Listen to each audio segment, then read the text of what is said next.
Good afternoon and welcome to another episode of Unscripted and Unchained RPG Review. I am DM Bloodworth, and as you can see by the graphics, I'm making a return to MYFAROG 2.7. And what this session is this is a preview of session 0 of my newest campaign that I'm currently writing, entitled The Rising Tide. And the basic premise of this new campaign is that the player characters are ultimately going to challenge the the overtaking of the islands of Thule by this very Romanesque empire that has invaded and has started to take over, and not just in land mass, but also take over in the form of supplanting the traditional culture that did exist there with their own elements. And so that ultimately is what the player characters are going to be involved with in challenging. So let me switch over to this here, and I'll show you basically what I do here. And let's make sure I'm on the right thing. No, maybe not. Full screen. Desktop. No, this is the wrong view. I need desktop here. Sorry about that. Here we go. All right, so when I start working on a campaign, I come up with a title and kind of an overall theme, and then I do a little bit of research, and I start taking a look at the game rules and see, what is it that I would like to change or modify in order to kind of match up with what I'm ultimately looking to come out of the campaign itself.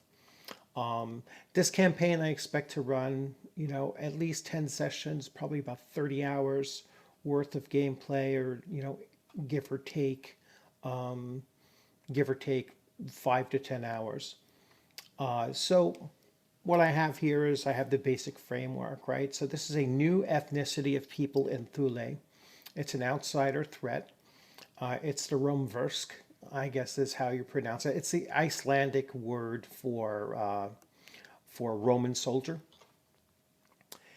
In 2.7, you had these various other races that existed in the game world.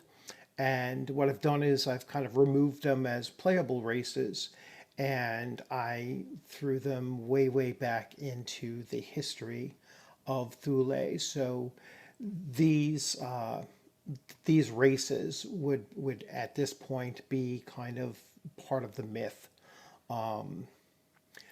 Very, very little chance that it'll actually introduce any individuals of these ancient races, but we'll see where it goes.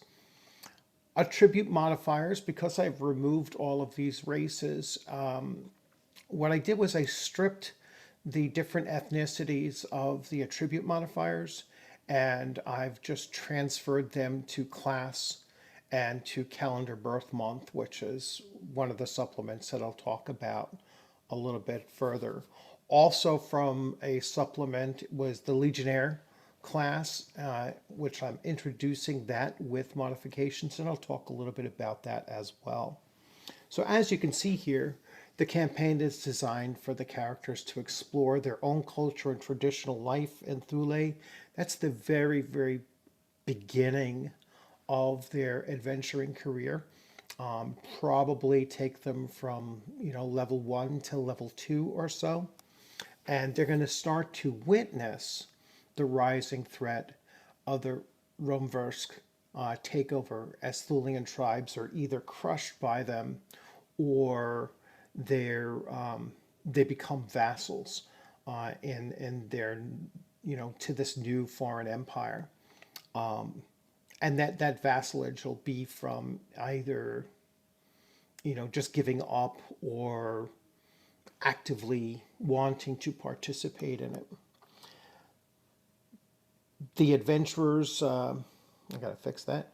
So then the adventurers will include these adventures uh, will include traditional rites of passage, survival adventures, and then escalate to become more involved with an insurgency against these foreign invaders. The mid-level adventurers, which in MYFAROG, mid-level is really around level 3. So levels 3 and 4. By level 5, I've experienced that the characters really do become very powerful by level 5. So so I'm thinking that the mid levels will be around level 3 or so. Sorry, someone's opening up my garage, so you probably hear that. So at these mid levels, they are going to be disrupting the tribal leaders that have sworn allegiance to the Rumversk, raiding supply caravans, inspiring slave revolts, assassinations might be a possibility, raiding outposts or villages of those traitorous tribes that have chosen to become vassals.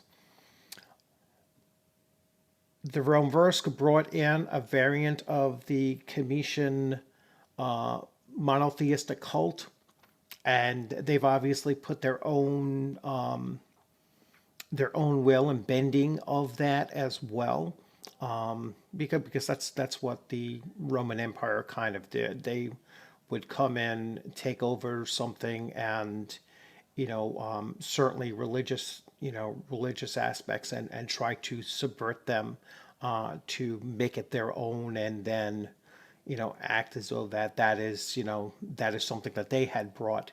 And so that's another underlying theme here in this campaign, is that through the religious belief systems, they are also trying to win over the hearts and minds of the Thulian natives. And then, the player characters will be attacking these fanatic priests, and also be, mid-level goal part of what they're looking to do. And then finally, as the players become more higher level and possibly start to attain some henchmen, or other servants to their cause, they'll finally start getting involved with the mass combat system on both land and sea, in an attempt to drive these outlanders from Thule, overall. So let's switch views again.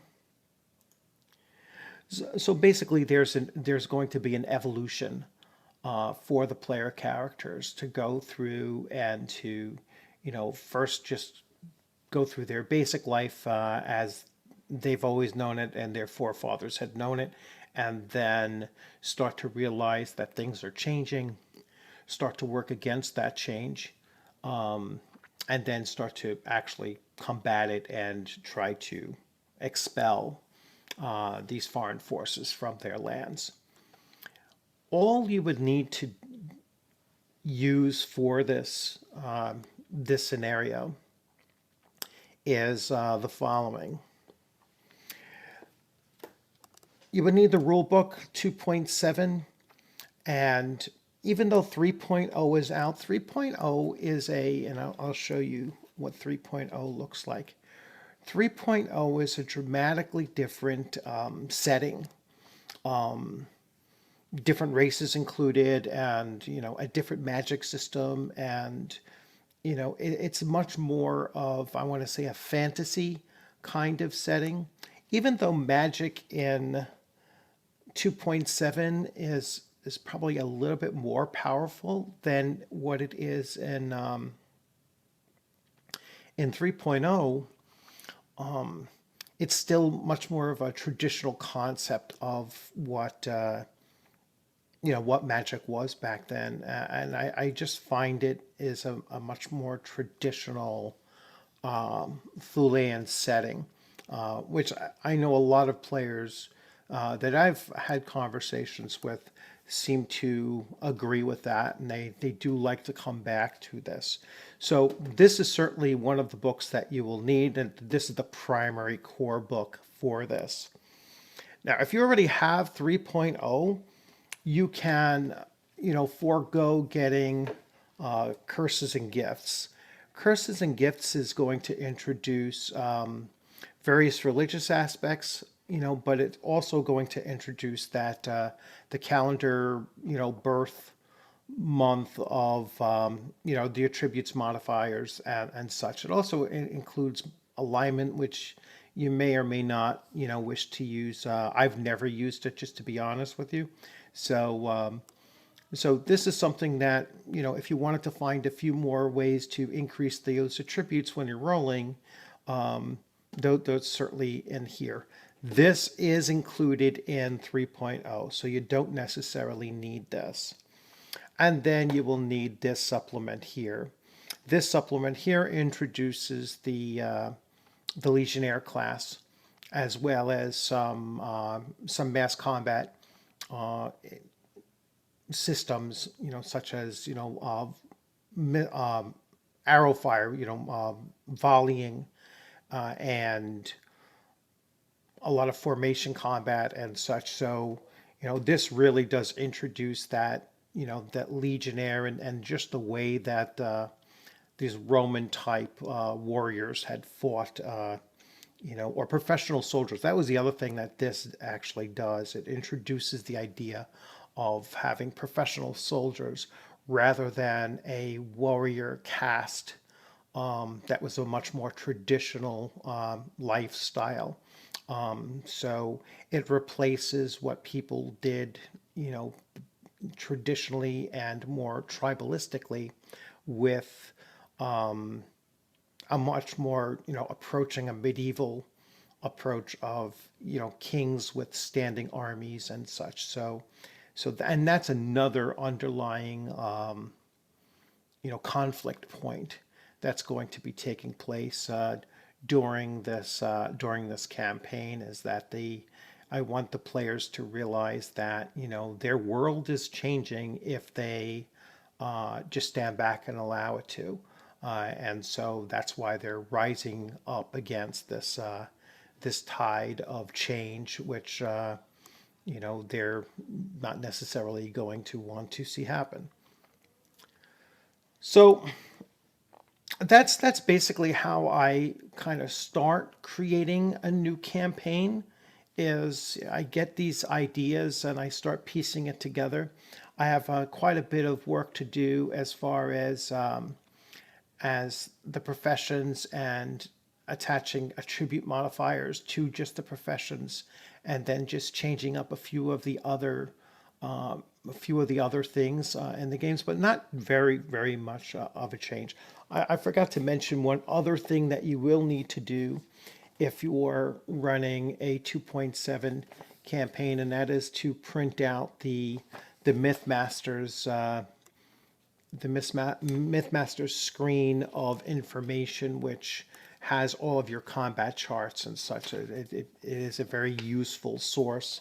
On the Facebook group for MYFAROG role-playing game, there is a conversion for 3.0 that is out there. I believe you'll find it under Justin Knight's postings in the group there, and I will attach the links for that to the end of this video as well, in case you want to take a look at what's going on there. It's a really great community over there on Facebook. It's one of the rare Facebook communities that is really good, and everyone is helpful and just dedicated to this game. And so I suggest that you go there and just take a look. I have a lot of different things for MYFAROG on this channel, so older videos and some gameplay videos that are out there as well. So if you're not familiar with this system, I really recommend that you take a look at it. It is, still available on Amazon. I know 2.7 is still available on Amazon, although I don't know how long that's going to last.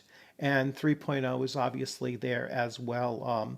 Both of them are under $12 a piece. So this game system is one of the cheaper of the role-playing games that I've played, and it's very modular, so you can take pieces out of the game system that you don't wish to use, and it still works.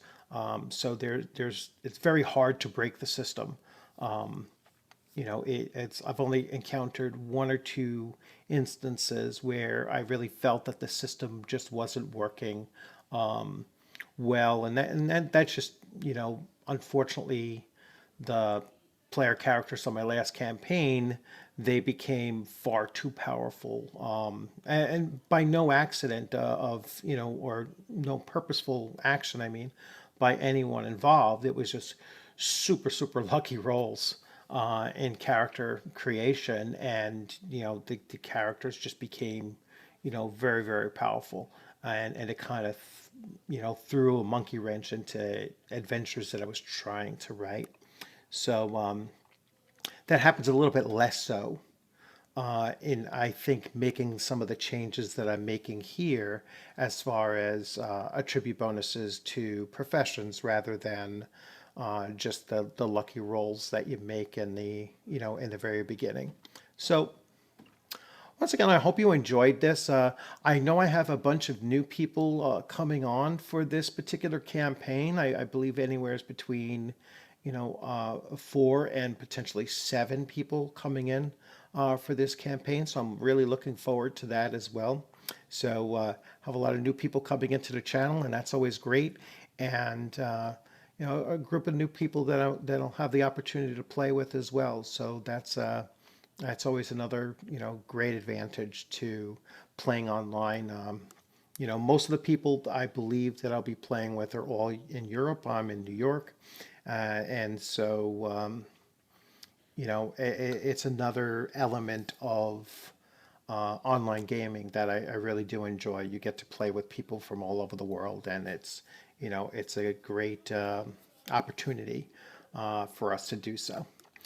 So once again, thanks for joining. If you like this video, please give it a thumbs up. If you hadn't subscribed, please consider subscribing. Hit the alerts bell so that when I put up new videos, whether it's for this series or any of the other games that I'm taking a look at, hit that alert so that you'll get that. If you have any comments or questions about MYFAROG or any other videos that I have there, please leave a comment in there. And once again, enjoy the rest of your week, and be safe out there. I look forward to seeing you on the gaming screen very soon. Take care.